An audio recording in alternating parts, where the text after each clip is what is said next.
여러분 안녕하세요. 네. 자, 이 시간은 올해 2016년도 1차 경찰 순경 공채 시험 그와 관련돼서 그 기출 문제를 같이 한번 풀어보는 그런 시간을 갖도록 하겠습니다. 자, 우리 이번 시험 문제 여러분들 아마 다 프린트하고 우리 교재하고 같이 이렇게 준비를 해놓고 강의를 수강하시기 바랍니다. 이번 시험도 크게 봐서 총론과 강론의 비중이 각각 한 10문제가량씩 이렇게 배분이 됐고요. 강론 파트도 교통경찰 파트라든지 또는 교통경찰 파트, 그 다음에 또 어디를 봐야 되나? 그런 파트 이렇게 해서 한두 문제 더 나온 영역이 있고 그렇습니다. 대체로 이번에 그 경찰학기론이 되게 어려웠다 이런 말이 있는데 꼭 그런 것도 아니라고 생각이 듭니다. 쉬운 거는 너무 쉽게 나왔고 그래서 전체적으로 나오던 분야에서 거의 쉬운 문제 형태로 나왔고, 다만 이제 좀 의외의 문제가 있었어요. 의외의 문제가 뭐냐면 원래 수사 파트에서 문제 거의 안 낸다 그랬죠. 근데 올해는 수사 파트에서 범죄 수사 첩보에 관한 얘기를 하나 냈어요. 이러니 이 수사 파트가 작년도도 안 나오고 그래서 지금 거의 이제 일부러 뺀다고 판단해서 우리 교재에도 안 넣고 했는데 수사 파트를 또 이렇게 갑자기 냈어요. 그래서 아마 거의 대부분 학원에서도 수사 파트는 거의 잘 다루질 않는데, 그래서 이런 출제 경향에 대비해서 수사 파트에 관해서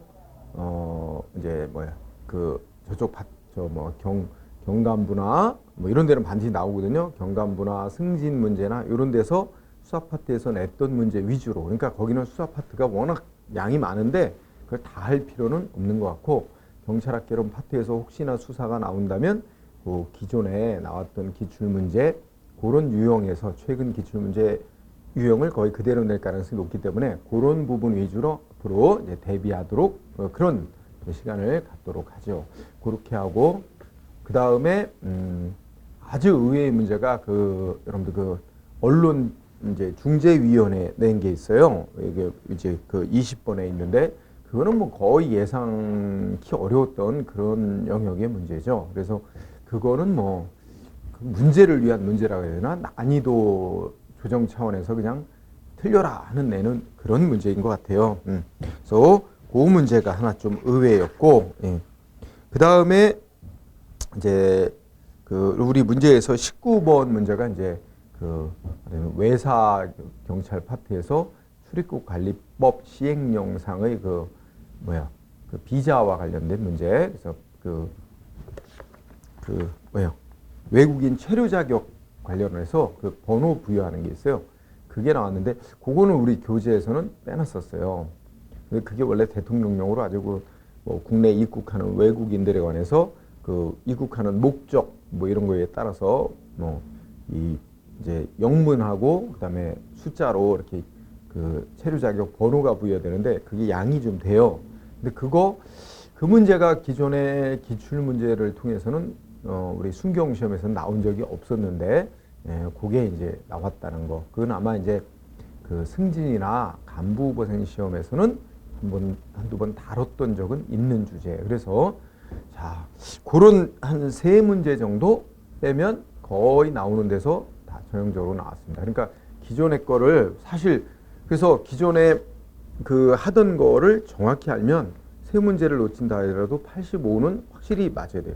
우리가 시험에 합격하는데 제일 중요한 건 엉뚱한 거 모르는 거, 이거 지난번 이론 강의 때도 얘기하지만 엉뚱한 거 나올지 모른다, 예상, 이건 정말 바닷가에서 모래 속에서 바늘 찾기랑 비슷한 거예요. 그러니까 그거는 어떻게 공부를 하다 보니까 운이 좋아서 맞을 수도 있는 문제라 치고, 가장 전형적으로 나오는 문제, 늘 나오는 문제에서 실수하지 않고 100% 확실하게 맞추는 게 합격의 관건인 겁니다. 자, 그런 전체적인 이제 평을 하고, 자, 우리 1번 우리 경치 문제를 먼저 보도록 하죠.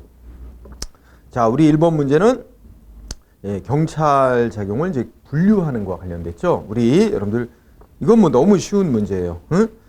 우리 저 경찰학개론 총론에 자 페이지가 어디쯤 있죠? 경찰 분류와 관련해서 이제 같이 페이지를 찾아가면 확인해 봅시다. 자, 여러분들 어디 있냐면 교재 13쪽에 있습니다. 우리가 이제 교재 11쪽부터 13쪽까지가 뭐예요? 그 경찰작용 분류하는 거와 관련있죠. 우리 교재에서는 13쪽에 경찰권한의 책임, 경찰권하고 책임이 뭐야? 어디에 있느냐? 국가에게 있느냐? 지방자치단체에 있느냐에 따라서 국가경찰, 자치경찰 이렇게 구분하는 거 있었죠. 그래서 1번은 정답이 1번. 이건 뭐 쉬운 문제입니다. 예. 자, 간단히 처리하고요. 그 다음 문제 2번은 경찰의 부정부패를 설명하는 이론 돼 있죠. 이것도 아마 우리 이론 시간에 공부했던 거 생각나실 거예요. 자, 요거는 우리 교재로 보면 어디에 있죠? 자, 경찰 윤리 파트에 있습니다. 그래서 경찰 윤리 파트로 교재 49쪽에 설명이 되어 있습니다. 그래서 미끄러지기 쉬운 경사윤리론, 전체 사회 가설, 구조 원인 가설, 썩은 가설, 사고 가설 이렇게 나왔는데 이것도 비교적 쉬운 형태로 냈어요. 그냥 단순히 이론이 무슨 설이냐 하고 물어보는 거죠. 그래서 우리 박스를 보면 뭐예요? 자질 없는 사람을 배제하지 않은 채 경찰 조직이 유입이 되면 다른 멀쩡한 경찰 공무원들도 물들게 만들어서 부패시킨다. 이 썩은 사과 가설이죠. 정답은 3번이 됐습니다. 응? 우리 그냥 같이 한번 확인해 보는 차례지만 전체 사회 가설은 시민사회가 부패했기 때문에 시민사회에 포함되어 있는 경찰 조직이 부패하게 마련이다 라는 논리를 그런 설명하는 거고, 구조 원인 가설은 원래 경찰 조직 내부에 이미 부패한 그 선배 경찰관들의 부패가 이제 구조적으로 만들어져 있어서 그 구조화된 관행이 신입 경찰관들을 부패로 물들인다. 이런 논리가 이제 구조 원인 가설이죠. 자, 4번에 미끄러워지기 쉬운 경사로 인해는 이제 부패라고 보기 어려운 가벼운 호의 뭐 이런 거, 공짜 커피 이런 거 대접받다 보면 부패에 무관계해져서 쉽게 부패의 길로 빠질 수 있다. 이런 주장하는 견해죠. 자, 정답은 이번에 3번이었습니다. 49쪽에 있었고요. 그 다음에 문제 3번은 경찰 조직 구조가 어떻게 돼 있나? 경찰 조직 체계에서 냈죠. 그래서 문제가 이제 경찰법, 경찰 조직에 관한 경찰법에서 규정한 거, 이제 지방 경찰 조직에 대해서 냈습니다. 그래서 여러분들이 교재로 보시면 어딜까요? 이번에는 우리 경찰 역사를 안 냈어요. 보통 한 문제는 거의 되는데 경찰 역사를 내지는 않았습니다. 자, 우리 경찰 조직을 보시면 어디 있을까요? 117조, 총론의 117쪽을 봅시다. 그러면 이제 경찰 조직 얘기를 하죠. 그래서 경찰법에 따라 경찰청장이 있고요. 자, 118쪽에 보면 뭐 있어요? 지방경찰청장 나옵니다. 그래서 자, 문제 3번은 어떻게 돼요? 지문 읽어볼까요? 지방경찰청장은 자, 우리 중요한 단어. 지방경찰청은 원래 시도지사 소속으로 설치가 되어 있습니다. 그죠? 하지만 경찰 업무에 관한 지휘감독은 경찰청장으로 받게 돼 있죠. 그래서 경찰청장이 지휘감독받아. 그게 포인트가 되는 단어고 다 맞는 내용입니다. 자, 그 다음에 두 번째 뭘 묻고 있어요? 동그라미 2번 치안행정협의회 묻고 있죠. 치안행정협의회는 여러분들이 119쪽에 경찰 의결기관 및 협의기관 해가지고 120쪽에 이제 치안행정협의회가 있죠. 그래서 경찰행정과 지방 단위에서 시도 단위에서 경찰행정과 일반 행정과의 그 조정을 위해서 만들어진 기구죠. 그래서 2번 지방행정과 치안행정 협의 조정하기 위해 자, 중요한 단어가 뭐예요? 역시 치안행정협의회를 둔다. 근데 소속이 어디냐가 중요한 거죠. 시도지사 소속이고 기억나세요? 위원장은 부시장, 부지사예요. 자, 2번 맞고 답은 3번인데 왜 틀렸을까요? 우리 아마 여러분 교재 체크했을 거예요. 이론 강의 때 120페이지 그 치안행정협의회 구성과 운영의 그 파트에서 디귿번 보세요. 디귿번에 뭐였어요? 치안행정협의회의 조직 운영과 그 밖에 필요한 사항은 대통령령으로 정한다라고 명시되어 있습니다. 그죠? 그래서 예전에 나왔던 문제는 지방자치단체의 조례로 정한다 이런 문제 이용했는데 이번에는 바꿔서 대통령령을 또 틀리게 해서 조례가 아닌 이번에 뭐로 바꿔냈어요? 경찰청장이 훈령으로 정한다 이렇게 틀리긴 했죠. 그래서 3번에 경찰청 훈령 이게 X예요. 대통령령으로 정한다예요. 응? 그래서 대통령이 만들어 놓은 실제 법 이름이 치안행정협의회 규정이라고 있습니다. 예. 3번이 답이 됐고요. 자, 그 다음에 다시 4번은 이제 앞쪽에 118쪽에 있죠. 경찰서장 얘기를 하고 있습니다. 그래서 거기에 D급 리을번이 있죠. 그래서 리을번에 경찰서장 소속으로 지구대나 파출소를 두고 그 지구대나 파출소 설치 기준은 여러 가지 특성을 고려하여 행정자치부령으로 정한다 이렇게 되어 있습니다. 그거 냈습니다.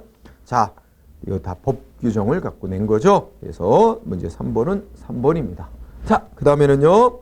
문제 4번. 어이구, 경찰 공무원 임용 결격 사유. 이거 뭐 계속 나오네요, 요새. 예. 자, 이건 경찰 공무원법 파트에서 나왔죠. 여러분들 이번에 경찰 공무원법 파트가 3문제나 나왔습니다. 예, 4번, 5번, 6번에서 4번에 임용 결격 사유 냈죠. 5번에 징계에 관해서 냈죠. 6번에 경찰 공무원의 복무에서 냈습니다. 자, 우리 그 임용 결격 사유는 여러분들 어디에 있나요? 페이지 우리 교재 총론 페이지 126쪽에 있습니다. 임용 결격 사유 강조했을 거예요. 자, 거기 126쪽에 아래 보면 예. 쌍가루 2번 임용 자격 및 결격 사유에서 동그라미 2번 죠? 결격 사유자 해가지고 7가지 항목이 있죠. 예. 그래서 대한민국 국적 없는 자, 그 다음에 복수 국적자, 피성년 후견인 또는 피한정 후견인, 파산 선고받고 복권되지 않은 사람, 자격정지 이상의 형의 선고를 받은 사람, 자격정지 이상의 형의 선고 유예를 받고 유예기간 중에 있는 사람, 징계에 의해서 파면 해임받은 사람 이렇게 돼 있죠. 그러면 여기 지금 읽다 보니까 5가지 항목이 있는데 전부 다 결격 사유네요. 그렇죠? 그래서 4번은 5가지 모두 다 결격 사유다 해서 4번이 정답입니다. 5개. 그 다음에 5번은 징계에 대해서 냈습니다. 자, 우리 교재로 가면 징계 몇 페이지쯤에 있나요? 100. 예. 징계가 관련해서 158쪽부터 이제 징계에 관한 얘기가 있습니다.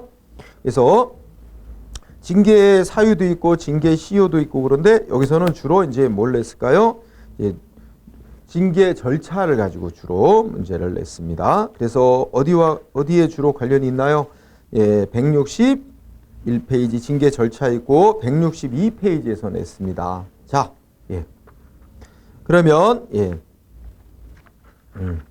여러분들 162쪽을 보세요. 162쪽에 5번에 1번 지문 162쪽에 자, 우리 경찰 공무원 징계할 때 어떻게 돼요?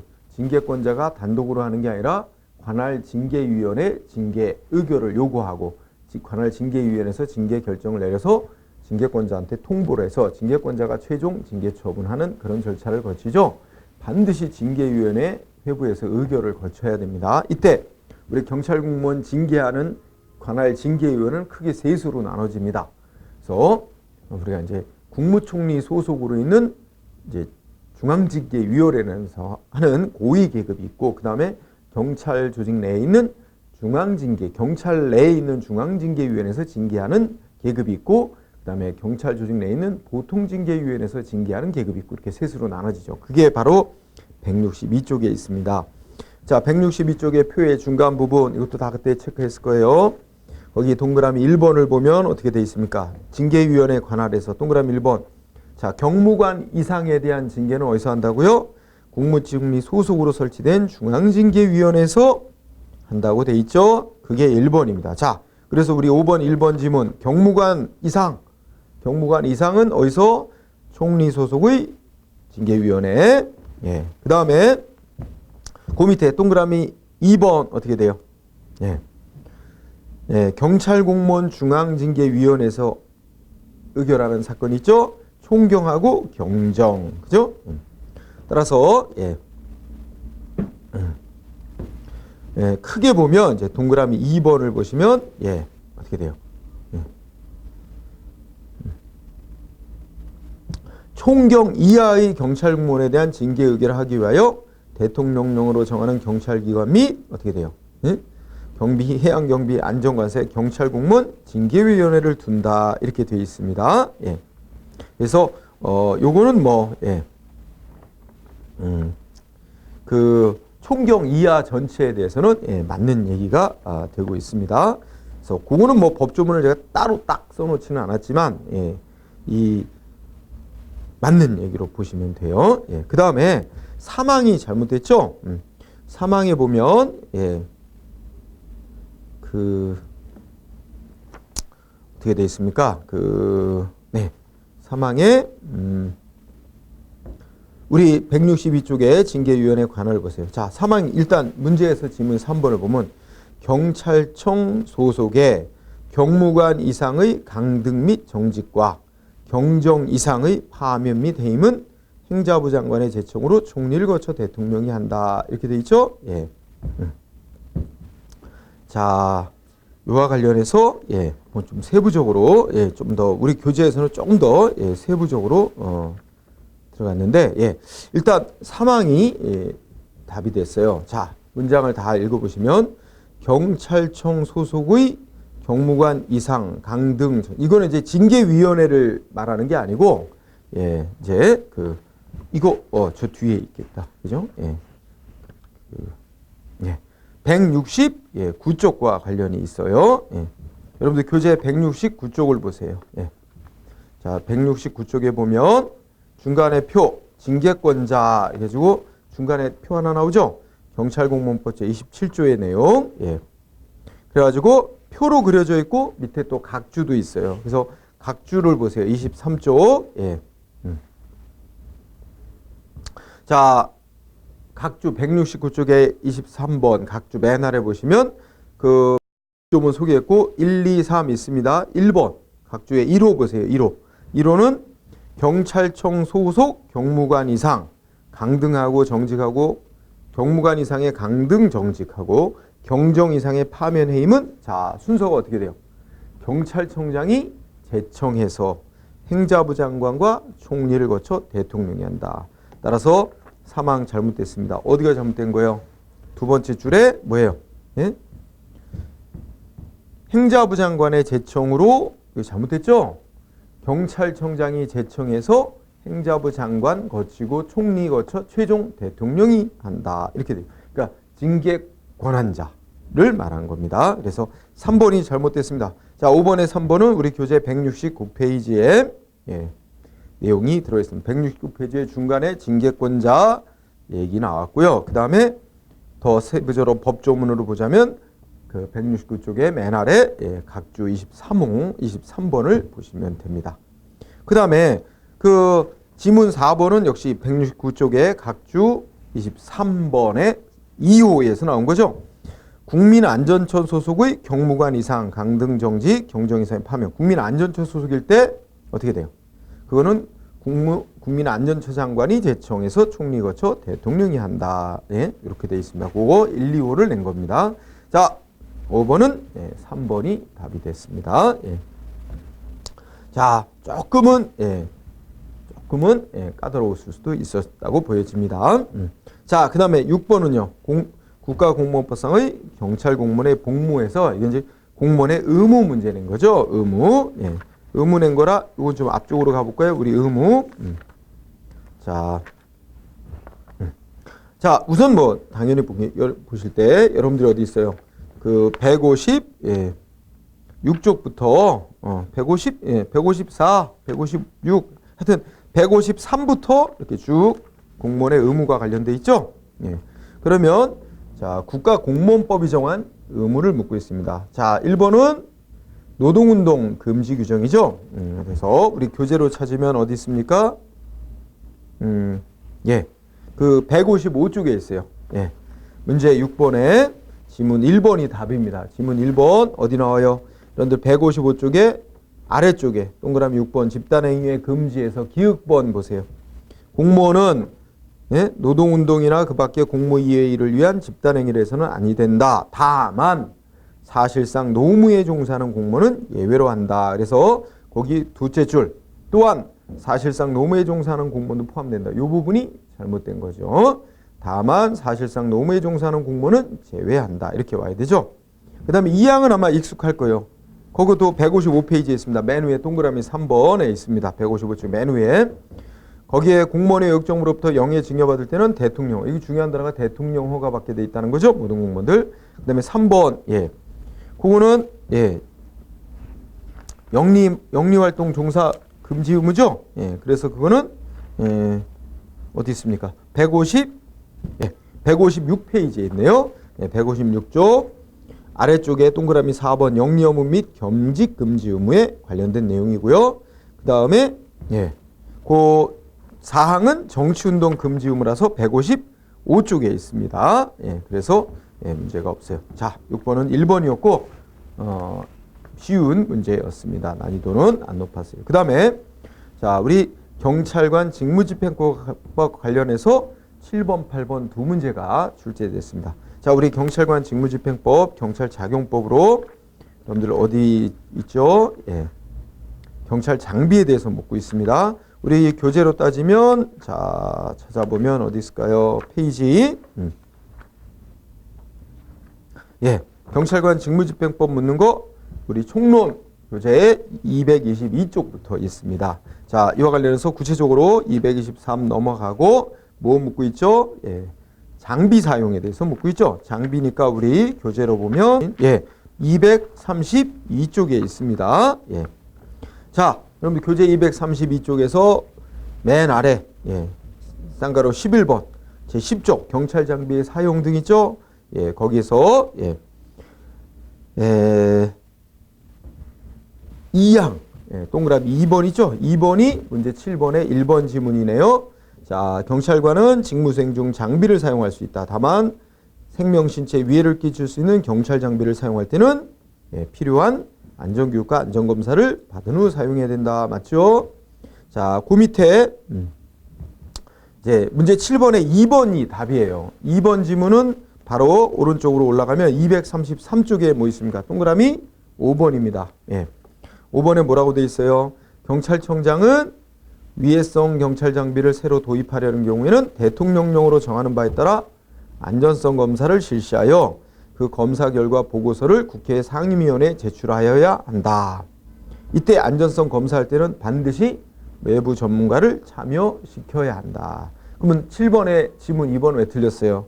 참여시킬 수 있다. 요것 때문에 틀린 거예요. 참여시켜야 한다는 의무조항입니다. 그래서 2번이 틀린 거예요. 자, 우리 경찰학기로 문제 참 치사하게 내죠? 예. 자, 2번 보시고요. 그죠? 그 다음에 이제 문제 7번에 3번 지문은 이제 그 경찰 장구에 관한 얘기를 하죠. 장비가 가장 넓은 개념이고 장비 속에 장구, 무기, 뭐 최루탄 이런 게 따로따로 이제 나눠서 규정이 돼 있죠. 그럼 장구 얘기는 여러분들 이제 그 뒤쪽에 있죠. 그래서 237쪽에 있습니다. 그래서 237쪽에 12번 항목 중간쯤에 제 10조 A 경찰 장구에 사용해서 1항 경찰 장구란 정의가 되어 있고요. 그래서 경찰 장구란 경찰관이 휴대하여 범인 검거, 범죄 진압 등의 직무 수행에 사용하는 수갑, 포승, 경찰봉, 방패 이런 걸 말한다. 그래서 그게 이제 장구의 정의죠. 응? 그 다음에 사항은 여러분들 무기 사용 얘기를 하죠. 그거는 이제 그 다음 페이지 238쪽에 14번 무기의 사용 제 10조의 4와 관련해서 2항을 문제를 냈네요.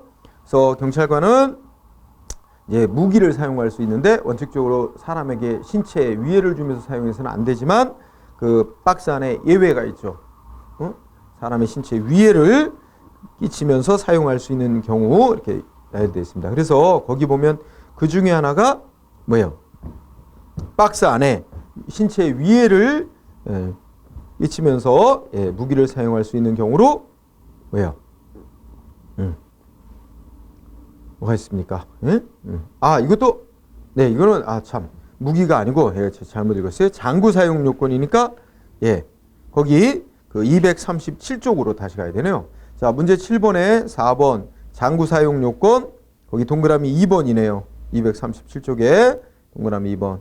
그 경찰관은 다음 각호의 직무를 수행하기 위해 필요하다고 인정되는 상당한 이유가 있을 때는 이러면서 사태를 합리적으로 판단하며 필요한 한도에서 장구를 사용할 수 있다 있죠? 예. 그 안에 장구 사용 요건인데 그게 첫 번째 1호 뭐예요?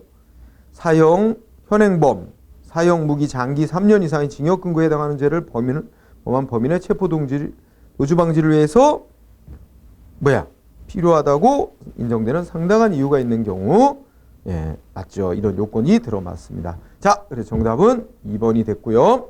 위에 그 다음에 문제 8번은 대통령령을 냈어요. 요거 여러분들 아까 233쪽에 대통령령 조항 그대로 실어놨죠. 233쪽 다시 가보세요. 그러면 표가 나오죠.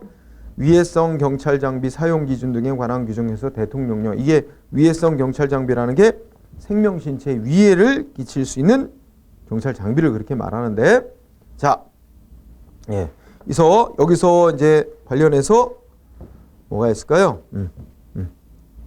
거기서 여러분들한테 강조했을 거예요. 233페이지에서 위해성 경찰 장비 종류 이렇게 거기 네 가지로 나누고 있죠. 경찰 장구, 무기, 분사기, 최루탄 등 기타 장비. 원래 이거 잘 낸다 그랬어요. 아마 체크했을 거예요. 여기 있고요. 그 다음에 요 중에 그 밑에 불법 불법 집회 등에서의 경찰봉, 호신용, 경봉 사용 기준 제6조를 이번에 냈네요. 8번 문제 8번에 1번은 예, 그 내용을 낸 거예요. 그래서 233쪽에 불법 집회 등에서의 경찰복, 호신용 경봉의 사용 기준, 경찰관은 불법 집회 시위로 인하여 발생할 수 있는 이렇게 나오는 거 있죠? 그래서 맞게 돼 있고요. 자, 다음 페이지로 가보세요. 그러면 전자충격기 등의 사용 제한 있죠? 제 8조 234페이지 거기에 동그라미 1항 보세요. 전자충격기 등의 사용 제한. 동그라미 1항 보면 경찰관은 14세 미만자 또는 임산부에 대해서 전자충격기나 전자방패를 사용해서는 안 된다 그랬죠? 그러면 요거 읽어보고 문제 8번에 2번 보고 뭐가 달라요? 2번이 답이에요. 왜? 14세 이하자라 그랬어요. 이하면은 14세도 들어간단 말이에요. 법조문은 즉 대통령령 규정은 14세 미만자라고 되어 있습니다.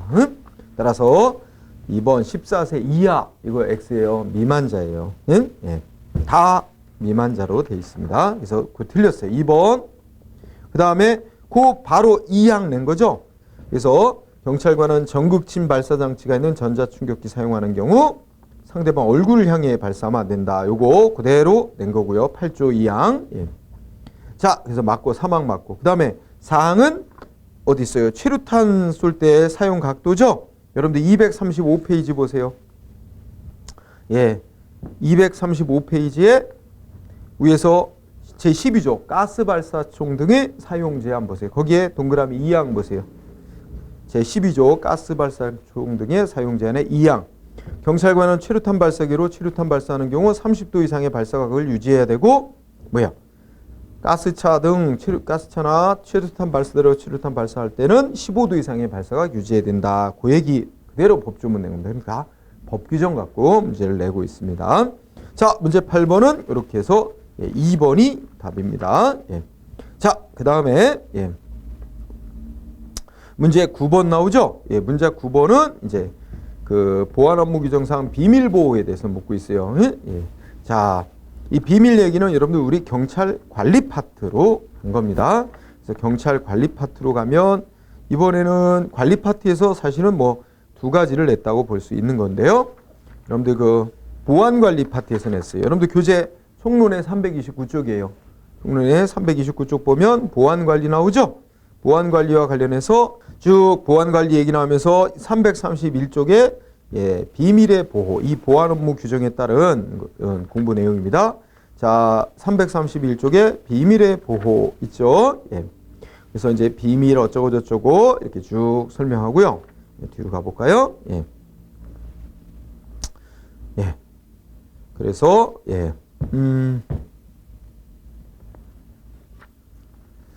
자, 비밀의 보관, 표시, 비밀의 반출, 관련해서 우선 기획법 문장이 있는데 기획법 문장은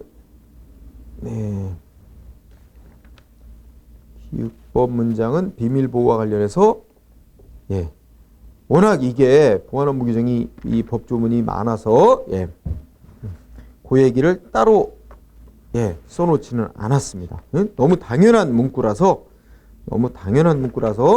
교재에서는 따로 써놓지는 않았습니다. 그러나 당연한 얘기로 보시면 돼요. 모든 각급 기관의 장은 비밀을 분류하고 취급, 유통, 이관 등 모든 과정에서 누설 유출되지 않도록 보안 대책을 수립 시행해야 한다. 뭐 이건 너무 당연한 얘기입니다. 그래서 그거는 워낙 우리 교재에서는 딱 써놓지는 않았지만 뭐 당연한 얘기라고 생각하시면 될 것 같아요. 그래서 기억은 맞아요. 그 다음에 니은은요. 니은은 우리 비밀 취급 그래서 인가와 관련해서 여러분 어떻게 돼요? 331쪽에 문구가 법조문 용어는 교재에 써놨네요. 331쪽에 맨 아래 보세요. 쌍가루 3번 비밀의 취급해서 동그라미 1번 보면 보안업무 규정 제8조 나와 있죠. 비밀은 해당 등급의 어떻게 돼요? 비밀 취급 인가를 받은 사람만 취급할 수 있다. 뭐 당연한 얘기입니다. 이것도. 그래서 니은번 맞고요. 기흥님 맞고. 디귿은요.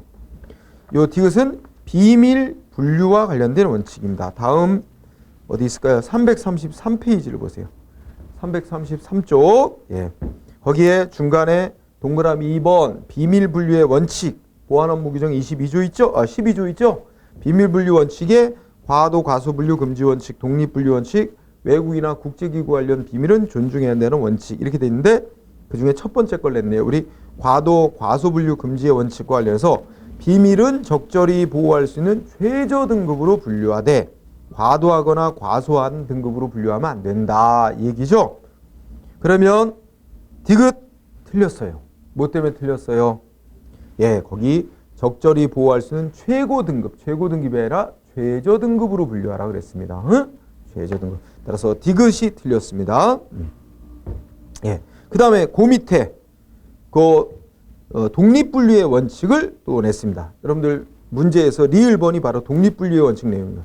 그래서 비밀은 그 자체의 내용과 가치 정도에 따라 분류해야 되며 다른 비밀과 관련해서 분류해서는 아니 된다. 그대로 나온 거죠. 그래서 요거는 맞습니다. 리을. 그 다음에 그 옆에 이거 강조했어요. 이론 시간에도. 여러분 경찰청장은 몇 급 비밀 인가권을 갖는다 그랬어요? 경찰청장은 2급, 1급 비밀 취급 못한다 그랬어요. 2급, 3급 비밀 취급할 수 있는 인가권이 있다 그랬습니다. 그래서 그거 여기 332페이지에 표 위에 써놨죠? 그래갖고 그 얘기를 했습니다. 자, 그래서 그러면 5가지 지문 중에 틀린 건 디귿번 하나예요. 거기 최고 등급 때문에 그거 하나 틀렸기 때문에 답은 1번입니다. 9번에 1번. 자, 그 다음에요. 10번. 우리 정보 공개에 관한 법률 또 나왔네요. 그죠? 2015년에도 내더니. 자, 정보 공개에 관한 내용. 자, 우리 교재에서 나는 어디다가 써놨을까요? 자, 정보 공개, 경찰 관리 파트에서 제가 관리 아니면 통제 파트에서 써놨는데요. 자, 우리 자, 교재 공부했던 거 생각나실 거예요. 자, 우리 교재 총론의 256페이지 보세요. 256페이지. 자, 256페이지에 공공기관의 정보공개에 관한 법률의 내용 쭉 소개해놨죠. 그 아마 그때 우리 그 이론 공부할 때 다 법조문 살펴봤을 거예요. 자, 이 중에 어디서부터 볼까요? 자, 어디 관련되냐면 이게 지금 법조문을 보면 불복 구제 절차 얘기하네요. 그러면 먼저 258쪽에 11번 항목 보세요. 위에서 11번 정보공개 여부의 결정. 한번 법조문 읽어봅시다. 자, 11번 공공기관은 어떻게 돼요? 정보공개 청구받으면 청구받은 날부터 10일 안에 공개 여부를 결정해야 되는데 부득이하게 10일 이내에 공개 여부 결정할 수 없을 때는 그 기간이 끝나는 날의 다음 날부터 기산하여 10일의 범위에서 결정할 수 있다. 이랬죠? 공개 여부. 그래서 총 20일인데요. 예. 이와 관련하여 여러분들이 어디로 보냐. 자, 실제 시험 문제는 지금 여기 나와 있는 지문은 전부 10번의 지문은 259쪽에 18번 항목에서 낸 거예요. 불복 구제 절차에서 낸 거예요. 그래서 이의 신청서부터 거기를 낸 겁니다. 그래서 자, 청구인이 이의 신청을 한 경우 자, 어떻게 됐어요? 공공기관은 이의 신청을 받은 날부터 예, 어디를 읽어보세요. 넷째 줄, 1항 넷째 줄. 자, 공공기관은 이의 신청을 받은 날부터 며칠 이내에 청구인이 이의 신청한 경우 공공기관은 이의 신청을 받은 날부터 7일 이내에 이의 신청에 대해서 결정하고 지체 없이 문서로 통지해 줘야 된다. 다만 부득이한 사유로 7일 이내에 결정할 수 없대는 그 기간이 끝나는 날의 다음 날부터 기산하여 7일 범위에서 연장할 수 있고 연장했을 때는 사유를 청구인에게 통지. 기억이 틀렸죠? 숫자를 틀리긴 했어요. 이의 신청 들어오면 결정 내리는 기간 원칙이 7일입니다. 다만 7일 또 연장할 수 있죠. 그래서 거기 1번에 10 이게 다 틀린 거예요. 10이 둘이 나오는데 다 7로 바꿔줘야 됩니다. 1번이 틀렸고요. 예.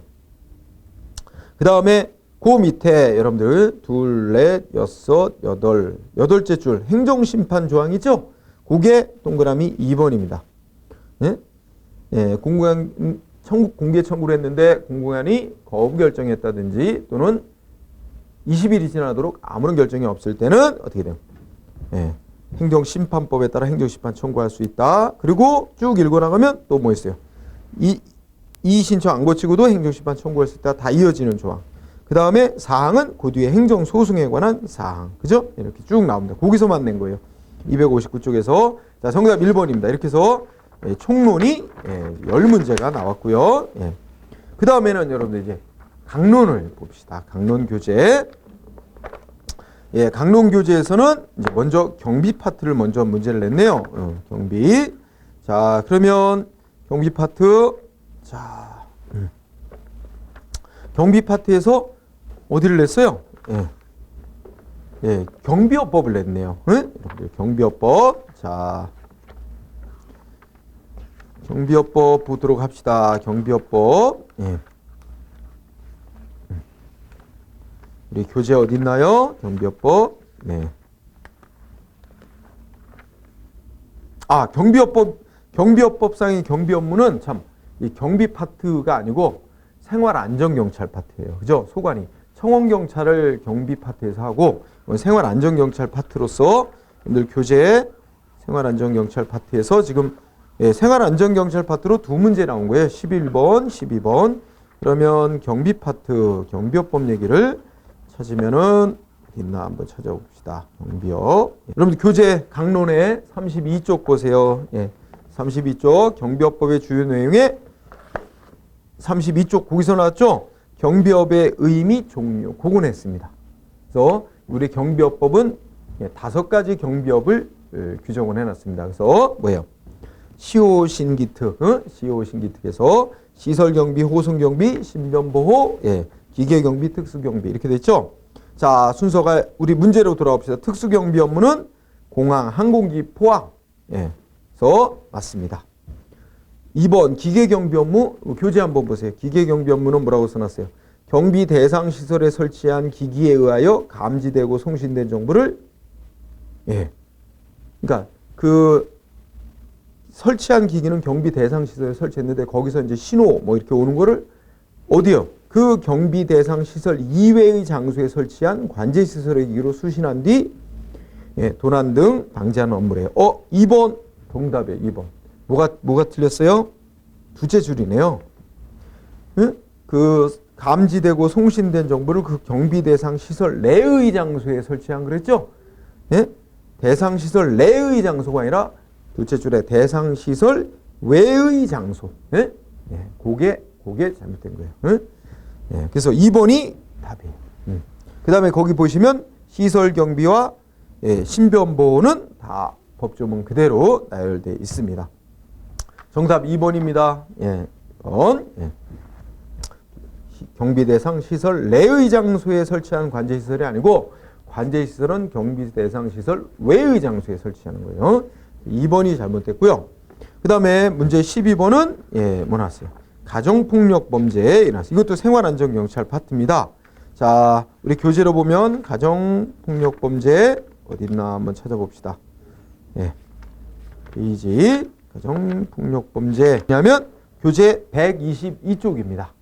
교재 122쪽 보면 거기에 이제 122쪽에 가정폭력 범죄의 처벌 등에 관한 특례법 해가지고 용어 정의 이렇게 표가 나오죠. 이랬을 때 주로 이제 그동안에 시험 나왔던 거는 그 가정 구성원을 물어봤어요. 가정 구성원 간의 이 신체 정신적 재산적 피해 수반하는 행위를 우리가 가정폭력 행위라고 그러고 그래서 그 가정 구성원이 누구냐를 과거에 기출문제에서는 주로 물어봤는데 이번에는 그 밑에 있는 가정폭력 범죄의 범주를 물어봤습니다. 그래서 그 가정폭력 범죄에 해당하는 사건은 범죄는 뭐냐 모두 몇 개냐 물어봤죠. 우리가 쭉 보니까 다 형법상의 뭐예요? 상해, 폭행, 그죠? 그 다음에 유기, 학대, 아동혹사, 체포감금, 협박, 강간, 유사강간, 추행, 그죠? 그 다음에 강간 등 상해, 강간 등 살인, 치사, 미성년자 간음 이런 거 났죠? 그 다음에 명예훼손, 주거침입, 그 다음에 뭐 가면 권리행 강요죄, 그 다음에 공갈죄, 그죠? 재물손괴죄 이런 게 있습니다. 그죠? 그러면 12번을 볼 때 뭐예요? 그냥 살인은 아닙니다. 일반 살인은 가정폭력 범죄로 포함시키지 않았어요. 여기서는 살인도 뭐예요?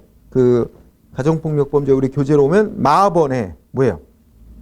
강간 등 살인, 치사, 강간 등 살인 요것만 해당이 됩니다. 가정폭력 범죄로. 그냥 일반 살인은 포함을 안 시키고 있죠. 따라서 기역은 제외입니다. 니은은 폭행이 가에 들어있죠. 그 다음에 중상해는 당연히 상해에 포함되는 겁니다. 그래서 가에 당연히 들어있고요. 그 다음에 리을 영아유기는 나의 유기에 포함되는 거고요. 그 다음에 특수공갈은 우리 교재 자의 형법상 공갈에 포함되는 겁니다. 이렇게 돼서 기역만 빼고 니은, 디귿, 리을, 미음이 이게 뭐예요? 가정폭력 범죄에 들어갑니다. 자, 12번도 약간은 어떻게 돼요? 조금은 의외성. 이거 어떻게 매우나 했는데, 그죠? 의외성에 들어가는 거죠. 4번을 답으로 하시면 돼요. 4개인데 기억만 제외되는 거다. 자, 그 다음에 13번이 이제 수사에 관한 문제로서 아까도 얘기했지만 수사는 거의 잘 안 내는 추세라 그랬죠. 그래서 일부러 교재의 양도 줄이고 공부량을 줄이기 위해서 수사는 아예 제외를 빼놨단 말이에요. 대부분의 여러분들 경찰 학원에서도 수사는 거의 잘 다루지는 않습니다. 거기에 기울이는 노력에 비해서 잘 안 나오는 데다가 어느 정도 안 나오는 내기로 합의가 됐는데 합의가 명확하게 법적으로 됐다는 말보다는 암묵적인 그런 합의가 된 걸로 알고 있는데 이렇게 냈습니다. 자, 13번은 범죄 첩보는 수사 첩보한 내용으로서 이런 거 의미한다. 근데 수사에 단서가 되는 것은 물론이거냐 이런 건 모두 대상이 된다. 그래서 결국 질문은 이제 범죄 첩보의 특징을 물어봤어요. 범죄 첩보의 특징. 그래서 결과 지향성, 혼합성, 가치 변화성, 결합성 이런 걸 얘기했는데 요거는 우리 교재에는 없어요. 자, 그래서 이렇게 또 내려고도 하는구나. 이제 만약에 대비해서 그러니까 우리 이제 9월달 시험 대비해서는 수사에 관련된 기본적인 거는 조금 공부를 해야 되겠다. 그거는 이제 우리 교재에는 없지만 우리가 강의를 통해서 수업 시간에 프린트로 여러분한테 다 조금 보충해서 그 보충 자료를 드리도록 할게요. 그리고 이제 기출 문제 우리 문제집 이제 허리가 좀 아파가지고 병이 나서 한 2주간 우리 이제 그 작업을 못 하고 이렇게 했었는데 이제 빨리 문제집 내서 거기에 과거에 그 기출 문제 속에 순경 시험에서는 안 냈었는데 우리 간부 시험이나 승진 문제에서 다룬 그런 문제를 수상 문제로 이렇게 연습을 해보면 그 범위 내에서 나올 것 같아요. 수사를 내더라도. 그렇게 하면 그 정도로 수사는 그 정도 대응해도 괜찮다. 그 이상을 넘어서 나오는 것까지 맞추려고 하다가는 이제 다른 것마저 놓치게 된다. 예, 그렇게 생각합니다. 그러니까 그 정도로 커버할 계획이니까 따라와 주시면 되겠습니다. 자, 여기 13번은 정답이 3번이에요. 예. 예, 가치 변화성이라는 건 이 범죄 첩보를 사용하는 자가 누구냐에 따라서 어떻게 돼요? 그 가치가 달라진다는 겁니다. 응? 그러니까 범죄 첩보든 여러분 생각해보세요. 범죄 첩보가 우리 범죄 수사를 담당하는 그 수사관에게 갖는 의미하고 일반 시민에게 갖는 의미는 다르겠죠. 그 가치 정도는. 그래서 그 범죄 첩보는 이제 사용하는 자가 누구냐에 따라서 가치가 달라진다는 게 바로 가치 변화성이고, 시간이 흘러가면 가치가 떨어진다. 이 얘기는 이게 이제 시한성이라는 설명과 관련이 있어요. 시한성. 응? 시한성이라는 것과 관계된 설명으로, 예. 그래서 이제 3번이 예, 답이 된다. 이렇게 알아두시고요. 자, 그 다음에 14번을 보도록 하죠. 14번은 이제 통합방위법상 국가중요시설 나왔죠. 이건 말 그대로 이제 경비 파트에서 나온 거예요. 경비에서 한 문제 나왔는데, 우리 통합방위법 얘기, 예, 어딨나 한번 찾아볼까요? 예, 통합방위법에서, 예. 국가중요시설 얘기하죠? 예, 국가중요시설 경비. 그러면 여러분 교재 국가중요시설 경비, 예, 150쪽이네요. 강론, 우리 150쪽에, 예. 자, 맨 위에 3번 국가중요시설의 지정 방호 책임 이렇게 되어 있습니다. 예. 자, 먼저 예. 거기에 지정을 보세요. 국가중요시설은 국방부 장관이 관계 행정기관의 장 및 국정원장과 협의하여 지정한다 그랬죠? 밑줄까지 쳐놨는데, 예. 14번에 4번 지문 보세요. 국가중요시설 지정 누가 한다고 되어 있어요? 경찰청장이 관련 행정기관과 협의하여 땡. 그 경찰청장이 X죠. 국가정보원장이 들어가고, 뒤에 뭐예요? 관계 행정기관의 장 및, 그러니까 아니요. 경찰청장 자리에 누가 들어가야 돼요?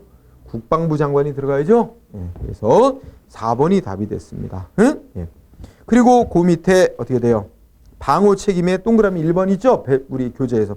1번이 14번 문제 1번 지문 그대로 낸 거예요. 국가중요시설의 관리자는 평상시에 경비, 보안 및 방호 책임을 진다고 돼 있고 어쩌고저쩌고 그죠? 예. 그래서 그 내용 그대로 냈고요. 그다음에 2항 지방경찰청장 또는 지역군사령관은 이거 방호 지원 계획 수립 시행해야 된다. 그거 그대로 냈죠? 그다음에 3항 예. 지도 감독은 예. 관계행정기관 장과 뭐예요? 국가정보원장이 수행한다. 그거 그대로 낸 거예요. 거기서 낸 거죠. 그래서 14번의 정답은 4번 경찰청장 자리에 누가 들어가야 된다고요? 국방부 장관. 응? 그거 냈고, 이거 우리 시험 보기 직전에 공부했던 것 같은데, 그죠? 예. 그 다음에 자 15번, 16번은 어디서 냈어요? 교통경찰 파트에서 냈어요. 이것도 시험 보기 직전에 우리가 이론 강의했었죠. 제가 그 허리 때문에 강의를 못해서 우리 이론 강의 우리 듣던 사람들은 강론에서 교통까지 들었었죠. 예. 자, 교통 파트에서 도로교통법 조항 여러분들 어디 있을까요? 예. 도로교통법 조항에서 195쪽 보세요. 강론 교재 195쪽 보면 예, 있어요. 주정차의 금지 195쪽 맨 아래 주차 금지 장소 이거 강조했었어요. 그죠? 구분해야 된다고. 그래서 195쪽에 32조는 주차도 안 되고 5분 이내에 멈춰놓는 정차도 안 되는 거. 응? 그러나 밑에 33조는 주차만 금지되는 장소. 이렇게 됐죠. 여기서는 지금 주차 금지 장소 이렇게 골랐어요. 그래서 옳은 거 모두 몇 개냐 그랬습니다. 자, 뭐예요? 우선 예, 우리 법 교재 보세요. 195쪽에 주차 금지 장소 맨 아래 보면 터널 안 및 다리 위 있죠? 니은이 있습니다. 2번 화재 경보기로부터 3m 이내 있죠? 맞습니다. 그 다음에 뭐 있어요 또? 예? 3호에 도로공사를 하고 있는 경우 공사구역의 양쪽 가장자리로부터 5m 이내인 곳 있죠? 그래서 리을도 맞습니다. 그죠? 니은, 디귿, 리을이죠? 그 다음에 어떻게 돼요? 예?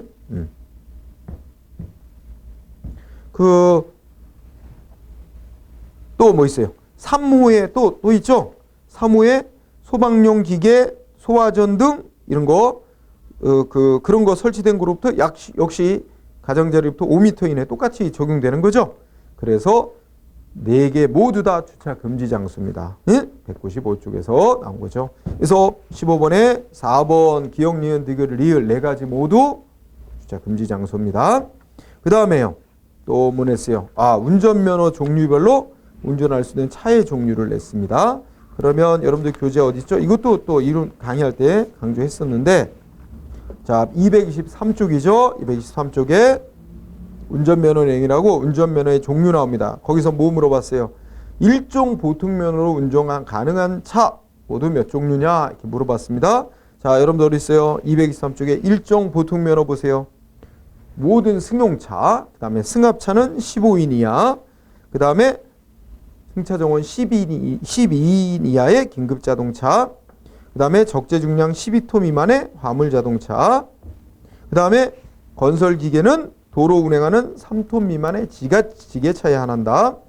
그 다음에 총중량 10톤 미만의 특수자동차인데 단 괄호치고 특수자동차 중 트레일러와 레카는 제외한다.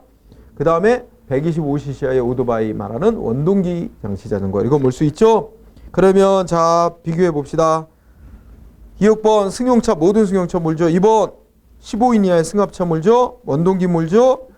그 다음에 리을번 총중량 10톤 미만의 특수장차 모는데 괄호 소개를 잘 보세요. 단 뭐예요?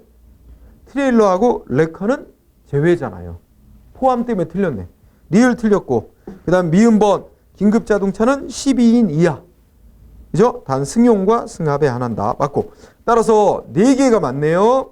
리을 괄호 속에 포함한다 때문에 그거 때문에 틀렸습니다. 그래서 그거 제외한다 그러면 5가지 다 맞는데, 따라서 리을번 빼고 4개니까 정답은 3번입니다. 여기서 나왔고요. 그죠? 그래서 보통 전형적인 틀대로 나왔어요. 일반 생활안전에서 2문제, 교통에서 2문제, 나머지 파트에서 1문제 정도 이렇게 내는데 이렇게 나왔습니다. 그 다음에 17번 보세요. 17번은 정보경찰 파트에서 낸 건데요. 집회 및 시위에 관한 법률 냈어요.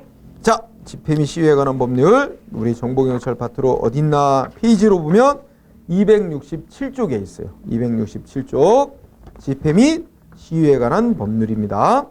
자, 거기에 용어 정의 제2조부터 냈네요. 자, 5개 집회 뭐라고 정의되어 있어요? 천장이 없거나 사방이 폐쇄되지 아니한 장소에서 여는 집회를 말한다. 17번 문제의 지문 4번이에요. 17번 문제의 지문 4번. 맞죠? 그 다음에 그 밑에 시위의 정의 나왔어요. 여러 사람이 공동의 목적을 가지고 도로, 광장, 공원 등 일반인 자유를 통행할 수 있는 장소를 행진 등 뭐뭐 이렇게 하는 제압하는 행위를 말한다. 1번 지문 시위의 정의 맞습니다. 그 다음에 그 밑에 주체자 정의가 있어요. 주체자란 자기 이름으로 자기 책임 아래 집회 시위를 여는 사람이나 단체를 주체자라고 한다. 근데 주체자는 주관자를 따로 두어 집회 시위 실행을 맡아 관리하도록 위임할 수 있는데, 이 경우 주관자는 그 위임받은 범위 안에서는 주체자로 본다. 요거 2번 보세요. 2번 보면 자기 이름으로 자기 책임 아래 집회 시위를 여는 사람의 단체를 말한다? 그게 주관자가 아니고 주체자잖아요. 응? 이 문장에서 주관자와 주체자를 다 바꿔놨어요. 즉 주관자 자리에는 주체자가 들어가고 주관자로 돼 있는 곳은 주체자를 넣어야 되고 주체자로 돼 있는 것은 주관자라고 써야만 맞는 말이 돼요. 따라서 정답 2번. 그 밑에 질서유지인에 대해서 냈어요. 유지인, 주체자가 자신을 보좌해 집회 시위 질서 유지하기 할 목적으로 임명한 자를 말한다. 그죠? 맞습니다. 그래서 17번 답은 2번. 그래서 정보 파트에서 하나 나왔고, 18번은 이제 보안경찰 파트라 그래서 이제 대공 등 담당하는 거죠. 그래서 간첩망에 대해서 냈는데, 여러분들 교재 볼까요? 여러분들 교재 보면 우리 보안경찰 파트 어디 있냐면 간첩망 다루는 거 있죠? 자, 페이지 297쪽에 있습니다.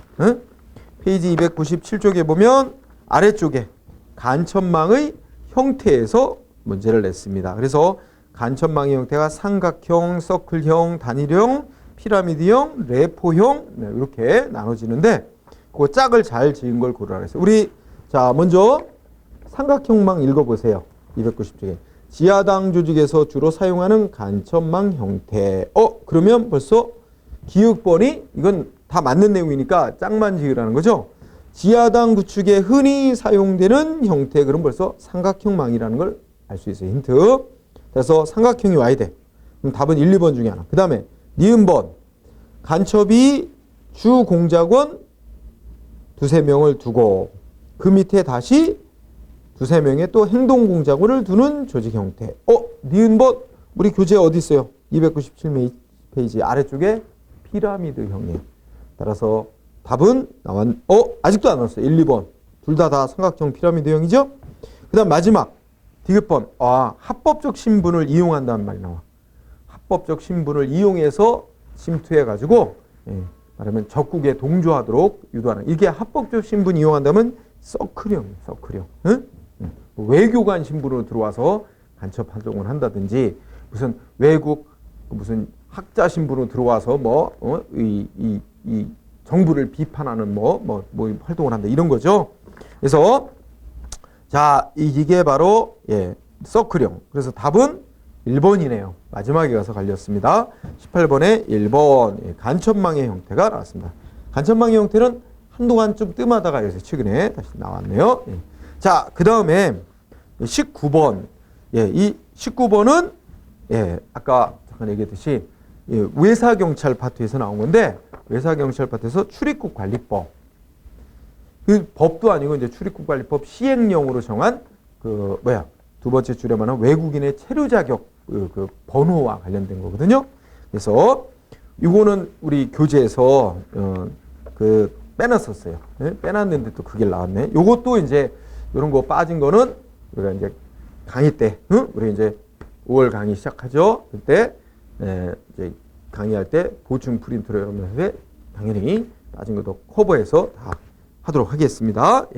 자, 요거는 기업번은 내용이 뭐예요?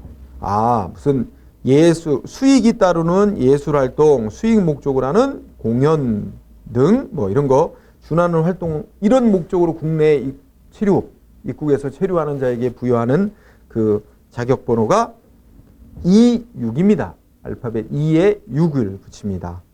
26이고 3, 4번 중에 하나고 그 다음에 이제 4번 법무부 장관이 정하는 자격 요건을 갖춘 외국인으로서 외국어 학원 이런 데서 외국어 회화 지도에 종사하는 자 이런 목적으로 우리나라에 이제 체류하는 그런 자에게 부여하는 번호는 22입니다. 22. 그래서 답은 4번이 됩니다. 4번. 자, 요거는 우리 교재에는 없습니다. 4번. 그 다음에 20번은 이거는 강론이라고 말하기는 어렵고요. 이것은 이제 총론에서 중에 경찰 관리, 행정 관리 파트에 관련된 건데 이 통제하고도 연관이 있고요. 우리 교재로 보면 여러분 언론 중재 피해 구제에 관한 법률 자 어디 있나 볼까요? 여러분들 총론의 페이지 총론의 페이지 어디 있어요? 349쪽 관련이 있습니다. 페이지 349쪽. 요것도 그 349쪽에서 언론 중재 및 피해 구제에 관한 법률에서 349쪽에 언론의 오보, 왜곡 보도에 대한 대응 이렇게 해서 거기에 이제 내용 관련 법조문을 들어놨습니다. 그래서 쭉 나가는데요. 여기서 물어본 거는 그 언론중재위원회 설치에 관한 내용을 물어봤어요. 그런데 이거는 좀 해도 너무 황당한 문제야. 이 언론중재위원회의 그 구성이라든지 이런 위원회 임기라든지 이런 거를 경찰이 알고 있어야 될 필요는 거의 없다고 볼 수 있습니다. 오히려 보다 중요한 거는 351쪽에 그 언론중재위원회 조정 신청하는 거 기한 언제까지 어떻게 해야 된다. 중재 신청 어떻게 해야 된다. 이런 내용을 물어보는 것이 바람직하다고 보는데 정정보도 청구하거나 또는 반론보도 청구 이런 걸 물어보는 게 오히려 중요한데 언론중재위원회의 설치에 대해서 물어봤다는 건 조금 의외입니다. 그래서 이것도 원래는 그 원고에는 원래 다 이제 만들어 놨다가 막상 이제 인쇄 들어갈 때는 뺐어요. 양이 너무 많아지는 것 같아서 좀 뺐는데 또 그걸 냈어. 그래서 또 답만 얘기하면 20번에 그 언론중재위원회는 1번은 맞네요. 40명 이상 90명 이내. 2번도 위원장 1명, 2명 이내 부위원장 및 뭐 감사 두고 호선한다고 돼 있고 위원장이나 부위원장. 그 다음에 3번은 이게 잘못됐어요. 임기는 2년으로 하고 연임할 수 없다. 이게 잘못됐습니다. 임기는 3년으로 하고요. 임기는 3년으로 하고 한 차례 연임할 수 있다. 그런 내용이거든요. 그래서 요걸 냈어요. 그래서 3번 요것도 결국은 뭐 이제 기출 문제로 나왔으니까 이제 그 뭐 빠져있던 모든 책들도 다 집어넣어야 될 거고 저도 이제 뭐 개정판 낼 때는 당연히 넣겠고 또 우리 강의 시간에 이제 개정판 나오기 전까지는 보충 프린트로 또 여러분한테 보충적으로 저기 하도록 하겠습니다. 자, 그래서 요거에 대해서 다시 한번 가만히 있어보자. 그 법조문과 관련해서 한번 20번 정확하게 좀 더 말씀드려야 되겠네요.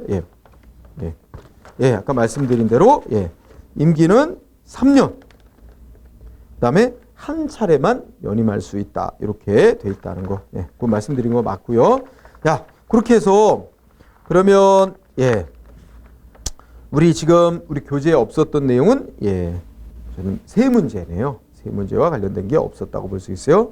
19번, 20번, 그 다음에 13번의 범죄 첩보에 관한 문제. 그래서 13번 문제는 수사 파트로서 좀 의외고, 그 다음에 20번 문제도 아주 의외고, 19번은 그동안에 나오지는 전혀 않았던 문제로서, 그것도 약간은 의외성. 그죠? 그 외에는 거의 일반 다루는 범위 안에서 냈다. 이렇게 볼 수 있습니다. 자, 이 정도로 해서 마치도록 하고, 여러분들은 우리 지금 고시고시 배움과 연관해서 그죠? 우리 배움 이 사이트와 관련해서 우리 경찰 시험 준비하는 학생들은 이제 거의 대부분이 주로 이제 공부를 시작한 지 얼마 안 돼서 우리 이론 강의 때도 말했듯이 올 9월 시험을 목표로 합격을 목표로 공부하고 있는 사람들이죠.